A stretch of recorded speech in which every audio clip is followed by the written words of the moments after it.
Congressman Trey Gowdy from South Carolina, who was the chair of that committee that looked into the Benghazi attacks. Thanks for being here. Yes, sir. Thank you. Hillary Clinton on the trail, when she's asked about Benghazi, when she's confronted with any questions about Benghazi, says this. After more than 2 years and $7 million spent by the Benghazi Committee out of taxpayer funds, it had to today report it had found nothing. Well, she's just demonstrably wrong. The previous committees were wrong about who rescued us. The previous committees never bothered to look at why not a single wheel was turning towards our folks in Benghazi during the pendency of the attack. The ARB didn't look at the Department of Defense. So the notion that the ARB somehow unlocked all the mysteries of Benghazi is just... Yes, sir. Which she picked the members of. So I get that that's their talking point. I would have rather gone first than sixth in terms of investigating it. But it is without contradiction that our committee learned new information that the family members are grateful for. Now, I get that it doesn't fit her political narrative, but there's no question that there was new information learned, including Chris Stevens' emails and, oh, by the way, hers too. So for the people at home who say, okay, the investigation happens, maybe there are new nuggets, but what is the end result here? What happens at the end? People don't like it when folks aren't held accountable, and folks in my line of work need to do a better job of saying what our limits are when it comes to accountability. I can't put anybody in jail, Brett, for anything. That was my old job. I can shine the hot white light of scrutiny and let you make up your mind on whether or not you think this person warrants a promotion or whether this person ought to be running the State Department.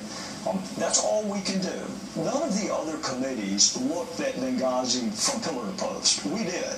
And you can minimize, they can minimize the new facts that we found. I think the reality that not a single asset was ever headed towards our folks in Benghazi is a really big deal for the world's most powerful military. That was new. The fact that Gaddafi loyalists rescued us and not the Libyans that were supposed to rescue us, that's a really big deal. I also think the heroism and the ingenuity of the folks in Tripoli contrasted, Brett, remember this Civics, this 7:30 p.m. White House meeting. Nobody knew about that until we investigated Benghazi. So when I hear folks talking about changing uniform in and out and whether or not we're going to hurt the Libyans' feelings, all of that came from our investigation. Folks who are looking for a smoking gun, it's not a gun case. It's a fire case. So you're not going to find a smoking gun. You mentioned Hillary Clinton in Libya. She was asked in the Commander-in-Chief Forum this past week about Libya, and here's what she said.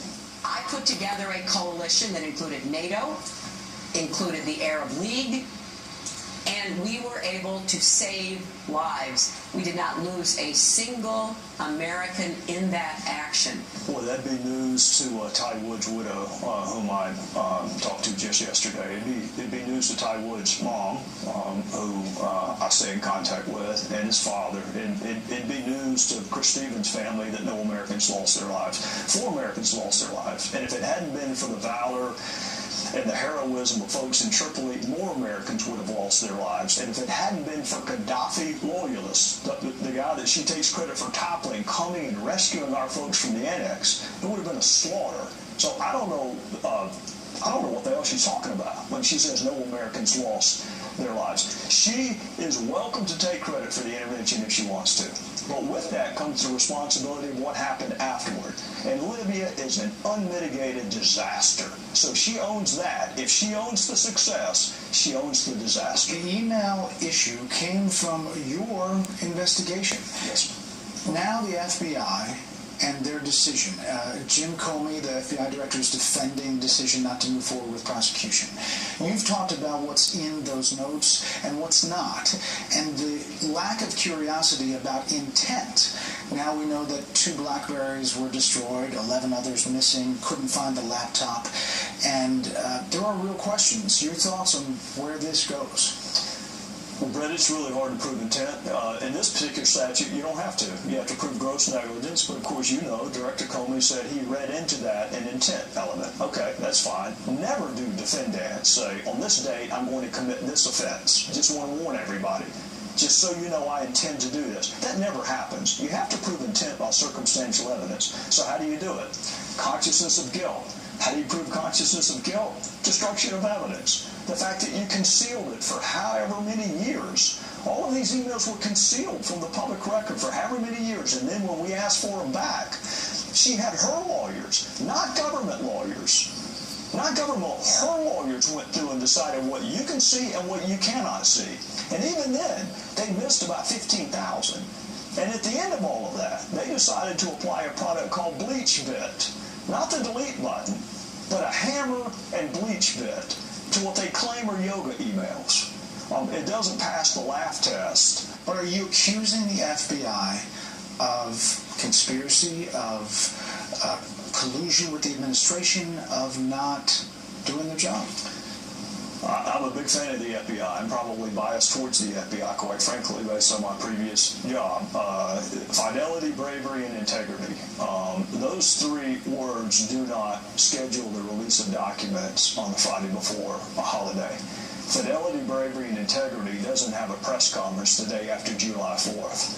Fidelity, bravery, and integrity releases all of the documents, not just her 302, but all of the witness documents, and let all of us, including you, judge the thoroughness of their investigation. I like the FBI. I'm disappointed that the FBI, in my judgment, looked at this case through a political prism. I believe if it were Hillary Jones, the analysis would have been different. And my great fear in life, what happens in a presidential election, we can survive bad presidents, we can survive good presidents. What we can't survive is this notion that there's a two-track justice system based on what your last name is. That we cannot survive.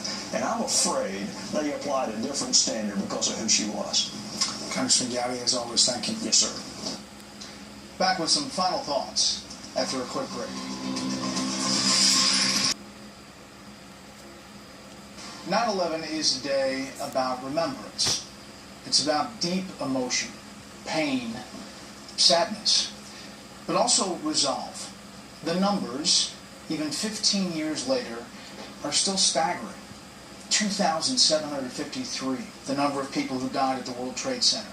184, those killed at the Pentagon, including 59 on the plane and 125 on the ground. 40, the number of people who died in Pennsylvania, stopping those hijackers. The first act of counterterrorism that day.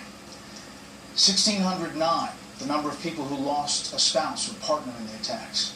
3,051, the number of children who lost a parent. And 20%, how many Americans knew someone hurt or killed on that day? 15 years ago today was also the day that I was called up from Atlanta to report at the Pentagon.